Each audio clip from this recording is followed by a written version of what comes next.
Ande Lumut. Dahulu kala, berdirilah dua kerajaan besar di wilayah Jawa Timur, yaitu Kerajaan Jenggala dan Kerajaan Kediri.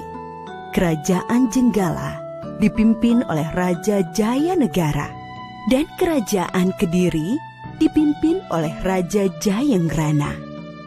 Untuk mempersatukan kedua kerajaan dan menghindari peperangan, maka dijalinlah sebuah ikatan pernikahan antara Panji Asmarabangun, putra Raja Jenggala, dengan Dewi Sekartaji, putri Raja Kediri. Suatu hari, Kerajaan Jenggala diserang musuh. Ketika pertempuran berlangsung, Dewi Sekartaji melarikan diri. Dia menyamar sebagai gadis desa dan tinggal dengan seorang janda dengan 3 orang putrinya, yaitu Klenting Abang, Klenting Ijo, dan Klenting Biru. Dewi Sekartaji diangkat menjadi anak dan diberi nama Klenting Kuning. Namun Klenting Kuning tidak diperlakukan dengan baik. Setiap hari ia disuruh mengerjakan pekerjaan rumah seperti mencuci, memasak, dan membersihkan rumah. Ketiga kakak angkatnya sangat pemalas. Mereka bisa hanya menyuruh saja. Klenting Kuning, cuci bajuku. Cuci juga selendangku. Baik, Kak.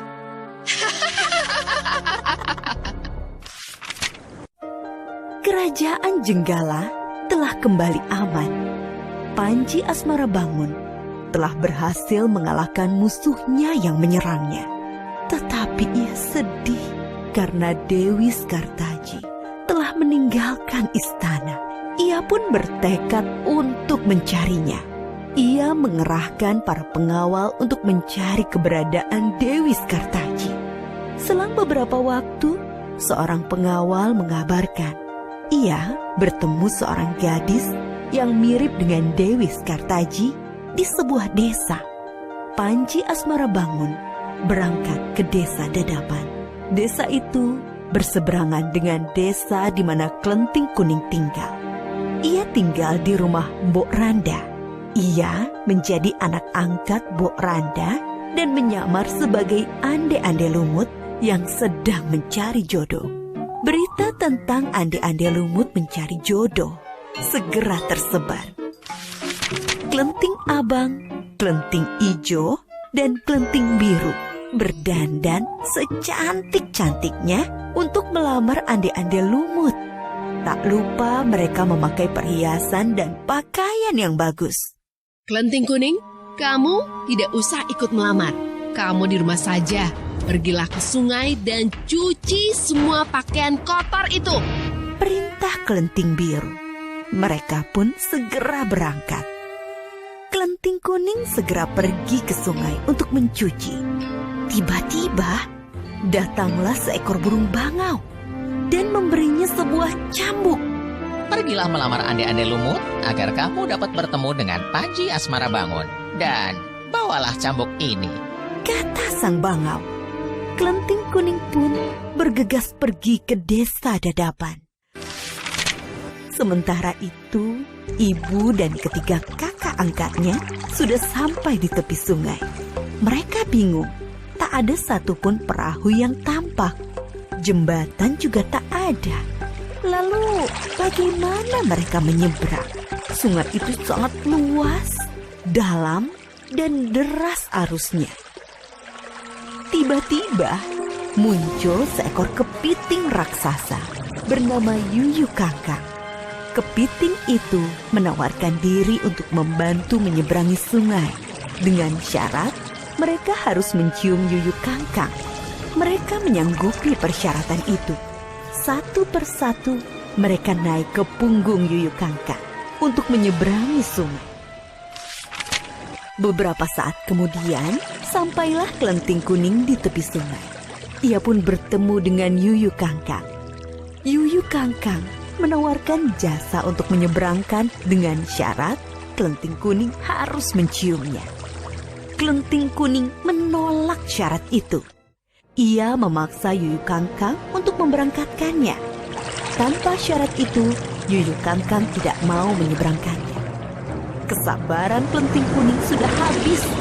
Ia mengeluarkan cambuk dan memukulkannya ke sungai. Seketika itu juga, air sungai surut. Yuyu Kangkang ketakutan. Akhirnya ia mau membantu Kelengting Kuning menyeberangi sungai. Kelengting Kuning segera naik ke punggung Yuyu Kangkang dan sampailah ia ke seberang sungai. Ibu dan ketiga kakak angkatnya lebih dulu sampai di rumah Mbok Randa. Secara bergantian, Kelengting Abang, Kelengting Ijo, dan Kelengting Biru menunjukkan kecantikannya pada ande-ande lumut. Tetapi tak satu pun dari mereka yang terpilih. Mereka telah mencium Yuyu Kangkang. Beberapa saat kemudian, tibalah Kelengting Kuning di rumah Mbok Randa. Ande-ande lumut memilih Kelengting Kuning sebagai istrinya. Karena dia tahu bahwa Kelengting Kuning adalah Dewi Sekartaji. Dan dialah satu-satunya wanita yang tidak mencium Yuyu Kangkang. Ande-ande lumut membongkar penyamarannya. Diceritakannya bahwa dirinya adalah Panji Asmarabangun. Akhirnya Panji Asmarabangun dan Dewi Sekartaji telah berkumpul kembali. Mereka mengajak Mbok Randa untuk tinggal di istana sebagai ucapan terima kasih. Mereka pun hidup bahagia.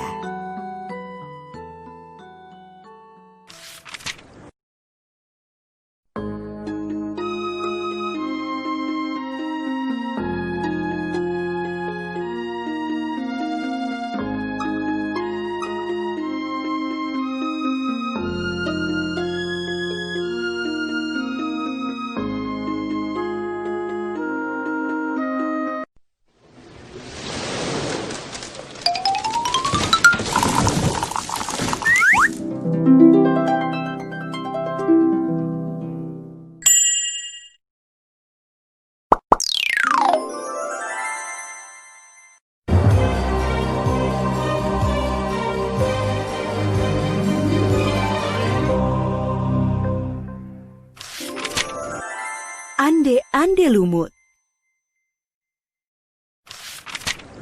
Dahulu kala, berdirilah dua kerajaan besar di wilayah Jawa Timur, yaitu Kerajaan Jenggala dan Kerajaan Kediri.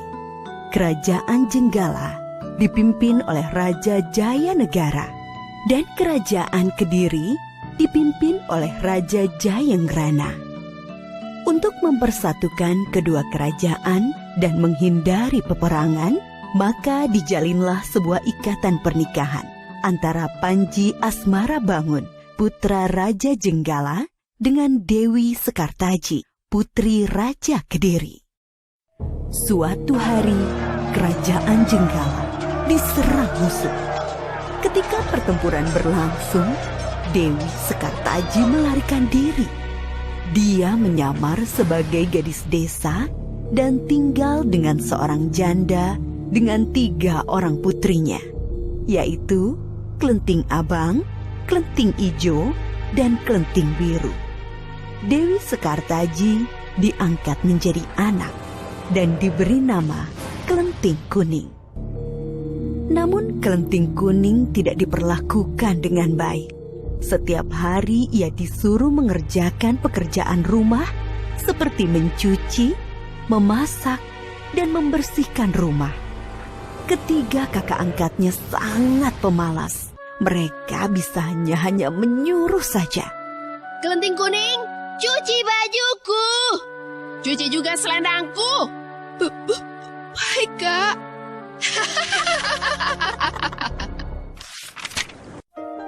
Kerajaan Jenggala telah kembali aman. Panji Asmarabangun telah berhasil mengalahkan musuhnya yang menyerangnya.